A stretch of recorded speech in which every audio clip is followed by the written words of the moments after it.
Hi friends. I just did the tarot vibe check for the week. So thank you everyone who listened to that and was so patient with me for being a little bit late.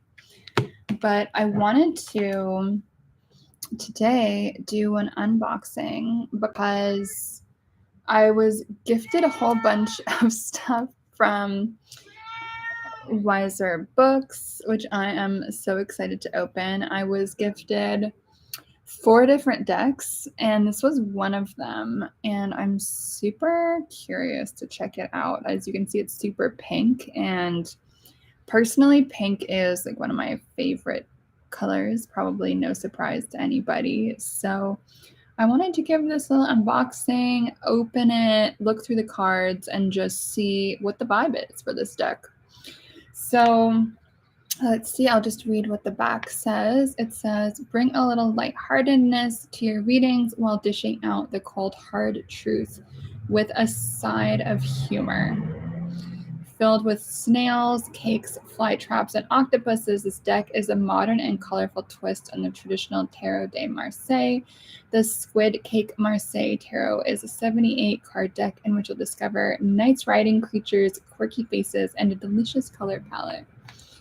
So I love the color palette. I think this is so fun. Like turquoise and pink are like my favorite colors. So it's going to be super cool. And I'm actually going to take down my hair because it's kind of bothering me. But for those of you guys who don't know what a Marseille Tarot is, it's like a really quick tarot history lesson here. So the typical Rider-Waite-Smith cards that most of us read with in the tarot, that is actually the first tarot deck to jump away from the Marseille style of tarot, right? And so because the Rider-Waite-Smith, we have full illustrations in each of the minor arcana, right? We see scenes of people doing stuff, things are happening. Whereas with the Marseille style of tarot, it was like 4 discs, 3 cups, 1 sword. There was no people, no situations, nothing like that, right? And so it's totally like 2 different styles of tarot, 2 completely different ways of, I think, presenting the cards. And I think it's a little bit of a different style of reading. So I'm just going to take my scissors here and open this because it's got this like little plasticky film around it just to keep it all safe. So I'm just going to try not to damage the deck by my scissors. Just open in this a little bit. Oh my god, it's like sticks. Oh my god. Okay, let's see. This is like weirdly hard to open with my nails. Okay, and it's a very small box, as you guys can see. It's like much smaller than pretty much any other deck I have, actually. It's quite tiny, and I'm really curious why it's so small, actually. So this was published by Rock Pool Publishing. I got this as a present from the folks at Weiser Books. So thank you guys for giving me this deck as a present, so you guys can see.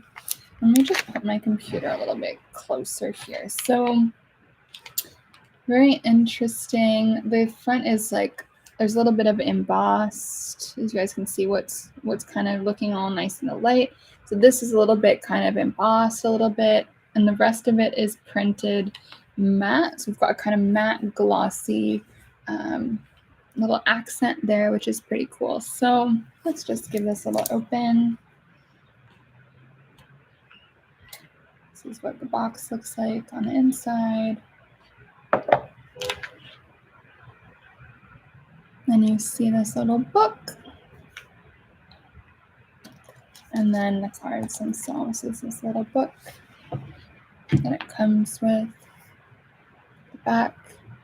And what kind of irks me as a graphic designer is, while this image is centered on the front of this book, what we actually see is that, I don't know if you guys can see on the video, but there you go. So like that indent that kind of allows that page to fold a little bit more easily. And I'll actually fold it so you guys can see what I'm talking about. It folds like on the image. And I think, yeah, it folds on the image and it doesn't fold in alignment with the pink.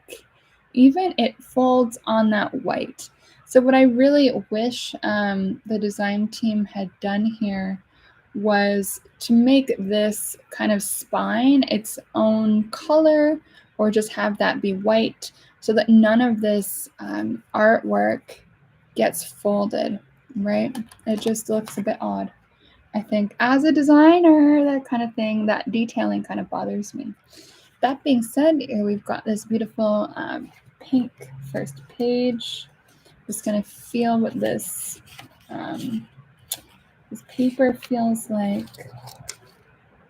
And here we do see this kind of this nice color palette here. Let's see.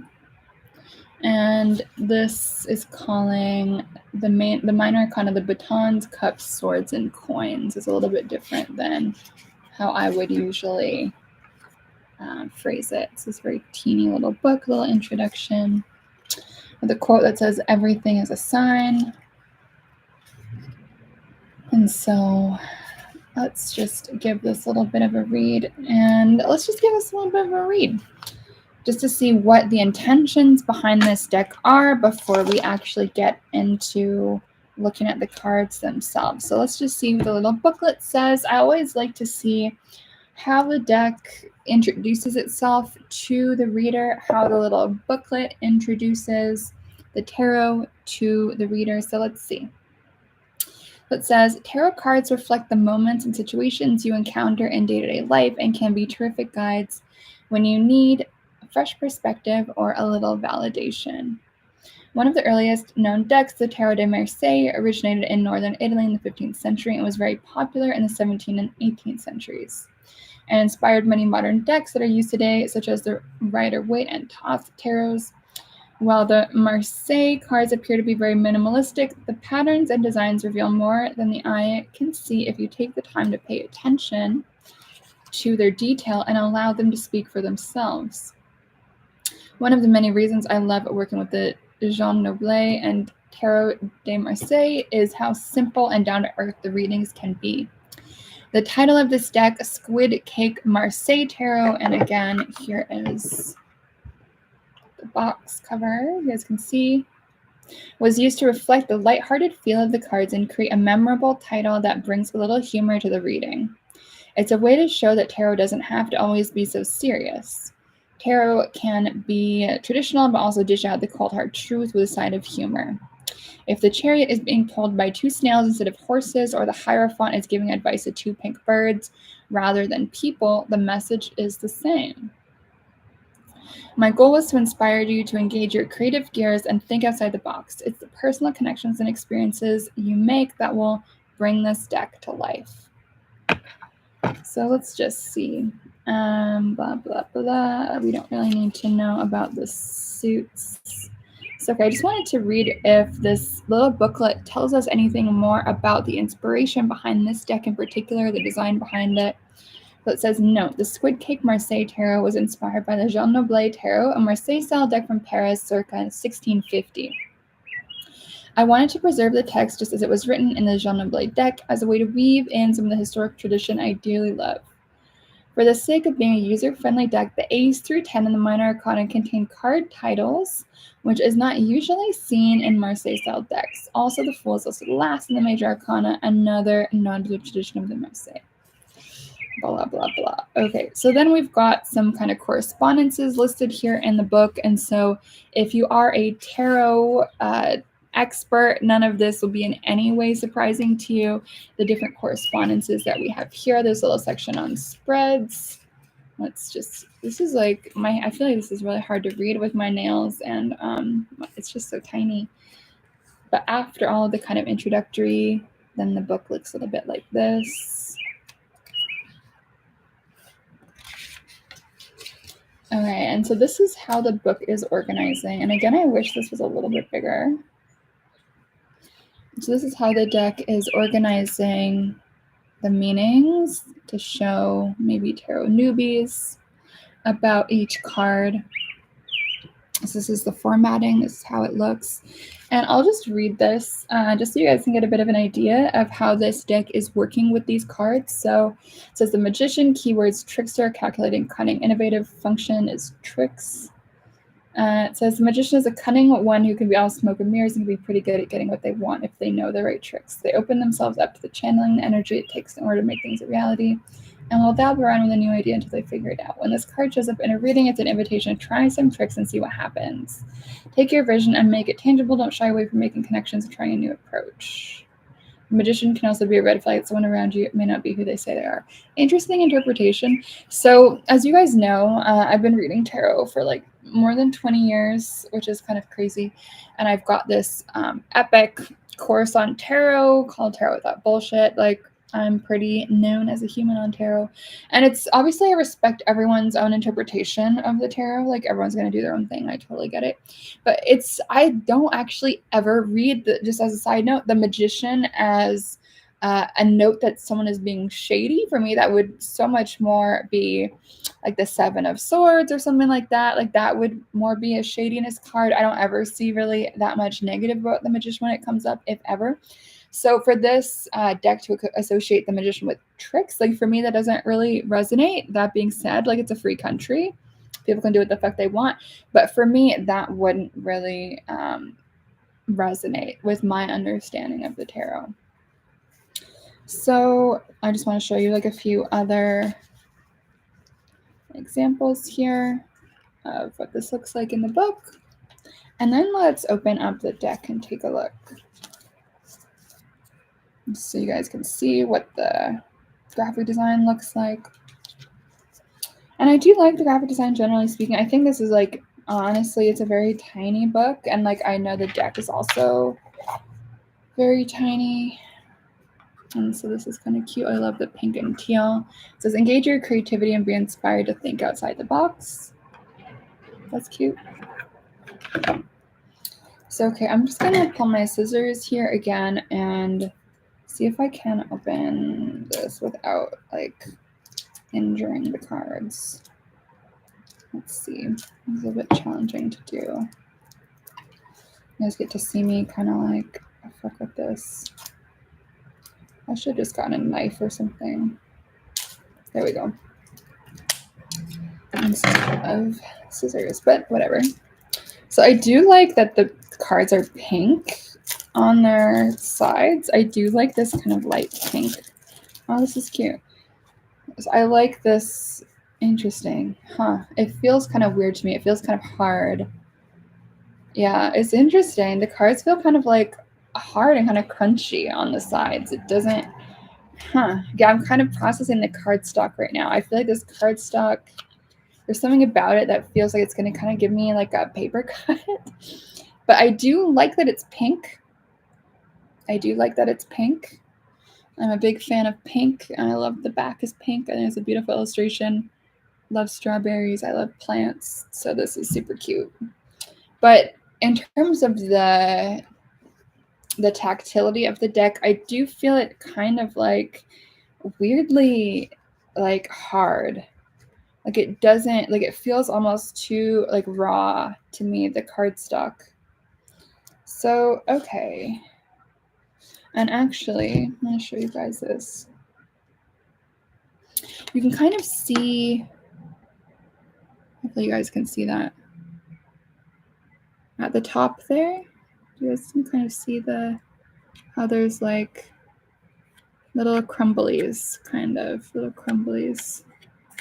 And you can kind of see, like, hopefully you guys can see that. I've actually never seen that on a deck before. So keep that in mind if you give a shit about that or not. But it definitely is noticeable. So I'm just going to go through the major arcana and we're going to see how we feel. Magician.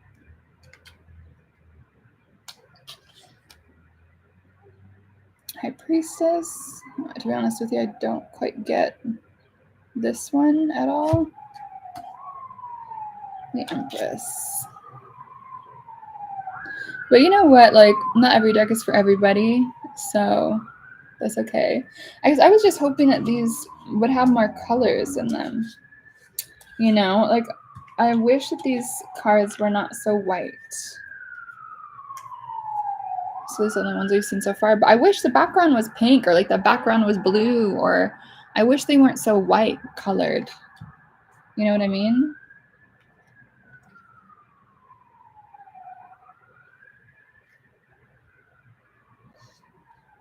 I think I'm also a bit confused. And like, I know everyone's got a little bit of a different art style, so I totally respect it. But the expression in all these figures, everyone looks a little bit confused, or like uncertain, or like somewhat high on weed. I don't know. What is interesting to me is that none of these figures so far look very confident. Everyone looks a little bit uncertain. And so that to me is kind of interesting, because for me, like, a lot of the major arcana are about confidence authentically, you know? And I wish these were so much more colorful. Like, I wish the backgrounds were pink or something.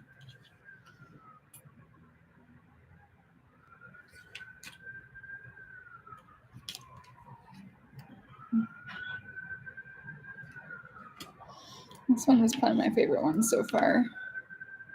The Wheel of Fortune. I really love that, like, axolotl or whatever the hell that creature is called. And of course, the cat is so cute. I like this one the best so far. But I still wish there was, like, more going on in the backgrounds. I know that's just not everyone's art style, but I can say my wishes. This is my YouTube channel, so that's what I'm going to do.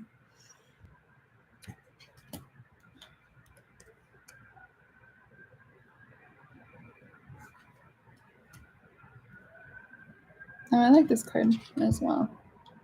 This is nice. And what is an interesting touch is it looks like all the lines are this kind of like brown sepia kind of tone.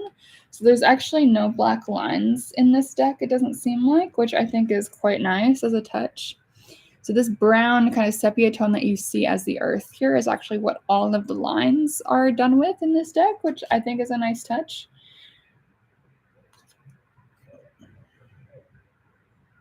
I like this one all right too. I like the ones with the earth.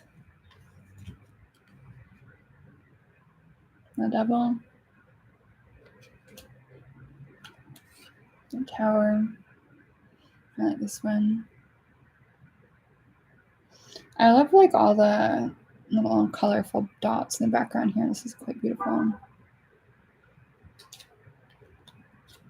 Star. I like this one. More background action. I like the background action. Ooh, this one is my favorite so far. The moon. This is awesome. The sun.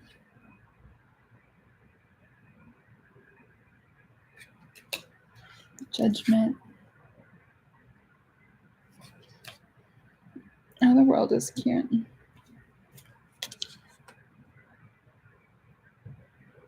The world. The Fool. And so I'm kind of confused about why everyone looks like they're a pothead in this deck.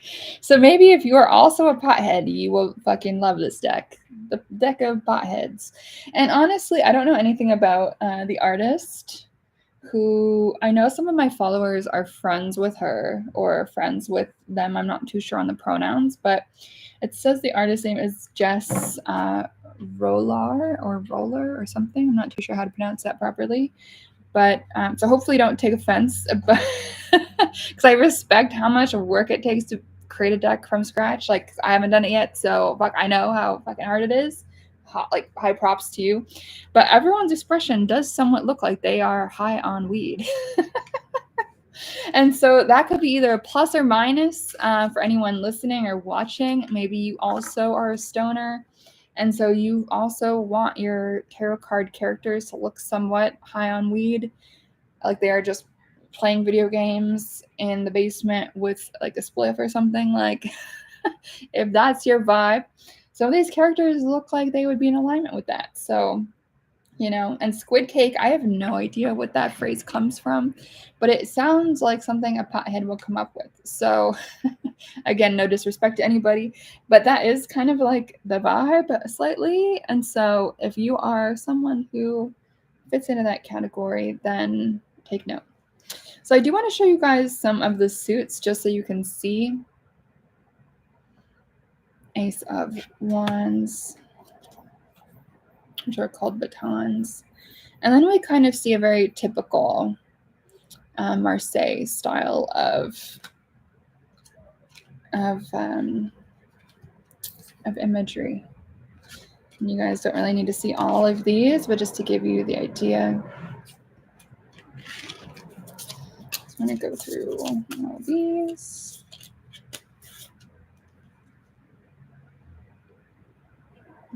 Page of Wands,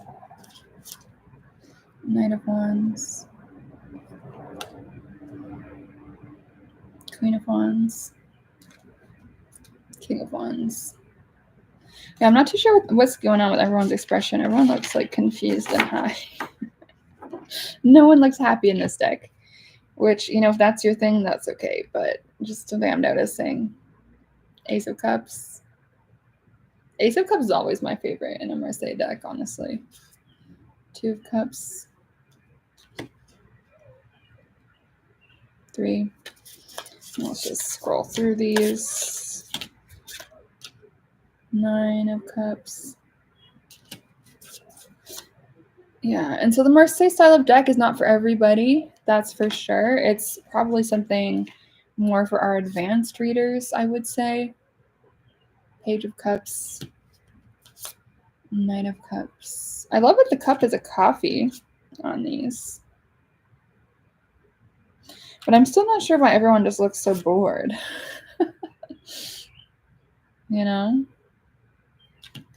Anyway, then we've got the swords. The aces in the Marseille style decks are always my favorite.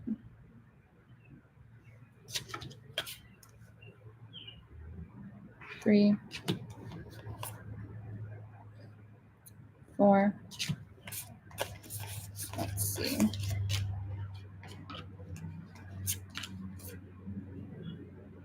And again, this is a very typical Marseille style of imagery. So when I'm done going through these, I'll show you guys another Marseille style deck, which I'm going to have to like go up and get, just so you can see like what this deck is kind of speaking in conversation with. Because if this is the first Marseille style deck that you've ever seen, you're probably going to be like, what's going on? So Page of Swords. Knight of Swords. Ooh.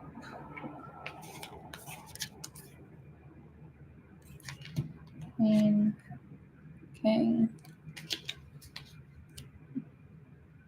Ace of Coins, aka Pentacles, 2 of Coins, aka Pentacles, 3 of Coins, aka Pentacles, and you guys get the idea. Like, honestly, Marseille decks do tend to be a little bit repetitive in the imagery. 8 of Pentacles, 9, 10, and then here we see, I'm noticing there's like a lot of asymmetrical haircuts in this deck. So if you are a queer person with an asymmetrical haircut, you might also like this deck. Okay, so let me go actually grab a typical Marseille deck, just so you guys can see like what this deck is kind of talking to. So excuse, I'm gonna like flash you guys. Oh my god. Let's see.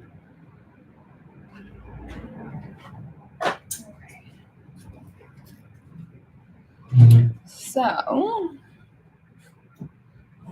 here is the typical type of Tarot de Marseille. This is the, I don't know how to pronounce it properly in French. This is this particular Tarot de Marseille. So it seems like the Squid Cake Tarot is kind of in conversation with this type of deck, and they specifically reference the Noble deck, which I don't have. But just to give, actually maybe I do, but it's just in a different cabinet. So this is just a typical type of Marseille style of imagery. So you guys will be able to see the reference. So hopefully you guys can really notice that, like the similarities here. So that's the 10 of Swords, and here, I'll show you guys. So this is kind of like the reference here, right? That's what's being referenced. And I think that's really important. Like whenever we are working with the tarot, just to understand what decks like are in conversation with, like if they're in conversation with some older decks, like what's the vibe. And I'll just show a few other examples here. Let's show the Ace of Swords as well. Let me just grab that.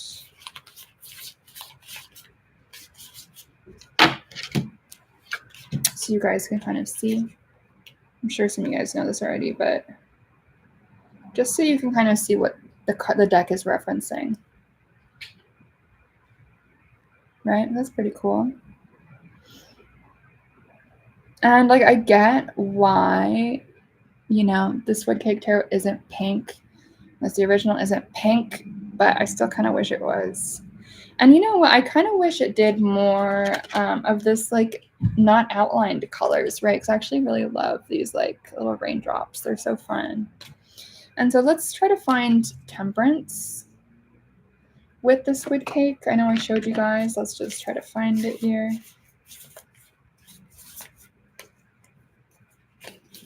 I'm sorry, you know what? I don't really like this Temperance as much as I do some of the other cards, but just so you guys can kind of see the reference. And to be fair, like a lot of the typical Marseille characters don't necessarily look like super like emotional. They can also look a little bit like, you know, not making that many expressions. Like I kind of get it. And so let's also compare the moon, as the moon is my favorite tarot card of all time.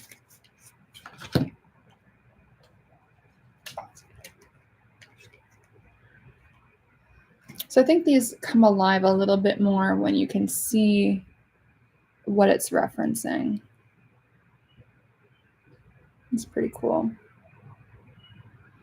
And again, I love the cards that have these like unlined chunks of color, like these raindrops that are not outlined. Like as an artist, I prefer that with this particular art style. I think it works really well.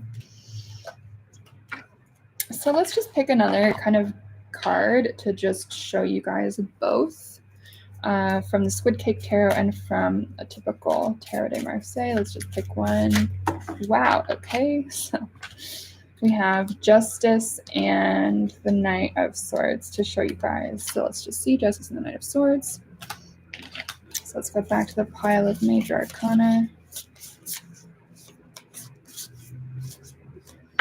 Okay, so here's Justice. These are 2 coffee cups. And then the typical.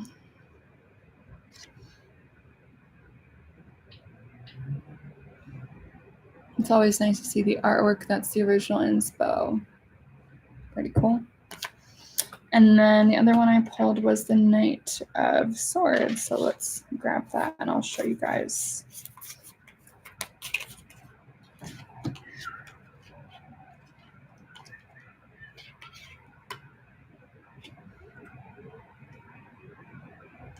It's always kind of fun to see that, right? The cards in conversation with each other. So now that you guys have kind of seen what the kind of typical Marseille deck looks like in conversation with these, let's just give these a little bit of a shuffle and pull, I don't know, like 1 or 2 cards to, let's see what the book says. Because even though I teach my tarot students like just to fucking ignore the book, to be honest, like we want to read what's actually in front of us, I do want to see what this book says. And if I agree with it, as you guys know, I did not quite agree with the interpretation of the Magician, which is fine. It's a free country. It's a free country. But let's just see. Let's just see what the book says, just so we can like read from the book and you guys can get an idea of what type of writing and interpretations there are for this deck. Let's see. Okay, 7 of batons, which I guess in this deck is wands. So 7 of wands. Let's see. So 7 of wands.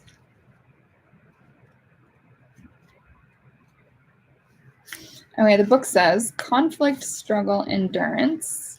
Your sweet success is being challenged and you are faced with yet another conflict. This time it may be a bit bigger and hard to handle, so you need to keep your endurance going despite with the temptation to throw in the towel and wave the little white flag. It's time to put your foot down and fight for what you truly desire. Keep up your goals in full view and don't give up. Visually, it says, you're faced with a lot of batons in this card. Some are forming a thick X, and one is wedging itself firmly down the middle. And it's not going to be easy pulling out the middle branch, and you need to put in a lot of effort to clear the path. It's one of the interesting ways of understanding the Marseille style of cards is like that type of level of symbolism when we're looking at how each of those tools is arranged on the card. So let's look at the 7 of Swords as well, because it is sitting right next to me as well. It says, I think that's pretty fair for the 7 of Wands. So 7 of Swords, it says, you are being truly tested right now, and it's time to see how much energy you're willing to give in order to fight for what you want. The 7 of Swords can be viewed as determination to disrupt what is blocking you from your goals. It means stepping up and saying no more. You've tried to compromise and go status quo, but enough is enough. Do what it takes to regain your power. And it says, visually, thick fencing has been created by the swords. Yet another sword is infiltrating these boundaries. It takes a lot of effort to get through the thick walls, but if the fight is worth it, then go for it. It's not quite how I tend to interpret the 7 of Swords, but again, it is a free country and everyone gets to do whatever the fuck they want. And so that's what it is. So the last card, I'll look at what it says in the book, is this Knight of Cups. So let's just take a look so you guys can get a taste of how this deck is doing. Let's just see. And actually, one thing I just noticed about this book, it is color-coded, so you can kind of see that the pink pages are the major arcana and the blue pages are the minor arcana. I actually think that's quite a nice touch, so I do like that. So it says, all right, let me show you guys. As with all knights, the Knight of Cups has 2 sides because he's still learning and growing just like a teenager. The Knight of Cups means, well, most of the time, and wants nothing more than to sweep you off your feet and show you what real love is. On the other hand, this figure can be a bit over the top with his emotions, and that can turn a bit flat when it comes to sincerity. You need to open yourself up to love, both relationships and friendships, and are invited to extend your heart to others. If you're in a relationship or have feelings for another person, it's time to express those feelings and let them know just how you feel. Pretty fair. So I think this is a cute deck. Will I end up reading with it myself? Probably not, to be honest with you. Probably not. I do find it a little bit small for my liking. I wish that all of the cards were this kind of bright and not so white dominated. That's kind of my feeling. Why else? Let me just give these a shuffle to see how they feel. Again, they had like the little kind of bits like crumbling. Like I can still see some little crumblies on the edges here, which is not my favorite. Again, I do feel it just like, I feel like I'm kind of going to get a paper cut with this, to be honest. Like it just, the cardstock feels very harsh. It doesn't feel very smooth. It is a matte printing, it looks like to me. It's not glossy. And so I do find the gloss can add that extra layer of softness to a paper. So that could be part of the reason. But yeah, I do find it almost too small. It's like my hands are kind of just like overtaking it. And so this would probably be a really good fit for someone who does have really teeny tiny hands, someone who has trouble with a larger deck, someone who likes these kind of cartoon characters. I find all the characters look kind of like queer potheads. I don't mean that in a bad way. So if you really enjoy your marijuana, and if you are a queer non-binary person who loves asymmetrical haircuts, like been there, so like I get it, then you'll probably will like a lot of the characters in this deck. So a lot of them look a little bit kind of gender fluid and kind of queer and kind of non-binary. So if that's your thing, you might dig it. The artwork, I think it is what it is. It's like you either like it or you don't. It's giving me a very like, I don't know, like Midnight Cartoons vibe kind of, which I'm not a Midnight Cartoons person, to tell you the truth, but I definitely could see this being a really appealing deck to a lot of people. Again, particularly folks with the tiny hands. Yeah, no, I do love the color palette. I think the palette is really nice. Fits nicely into the box. Again, I probably won't read with this myself much, if at all, but I do think it is interesting. I just want to show you guys the different sides. So if this is something that is up your alley, then yeah, check it out. So that is my kind of walkthrough unboxing of the Squid Cake Marseille Tarot. Why is this called Squid Cake? I still have absolutely no idea. So if anyone does know and wants to let me know in the comments, there you go. There you have it. So this is my unboxing. I've got 3 more decks left to go from Weiser. Thank you so much for the folks at Weiser for gifting me all these really interesting, unique decks. I always love to see what folks are doing and what new decks are being created. And this is definitely a unique and like new take on the tarot. Again, it's not exactly like my style, even though I really do love the pink, but that doesn't matter. This definitely is going to appeal to a lot of people. All right, friends, thank you so much for watching. If you like this video, please like, comment, subscribe, share with a friend, especially if you think that they might be interested in picking up this very interesting, kind of quirky, kind of weird new tarot deck. Pretty cool. All right, friends, catch you later. Bye.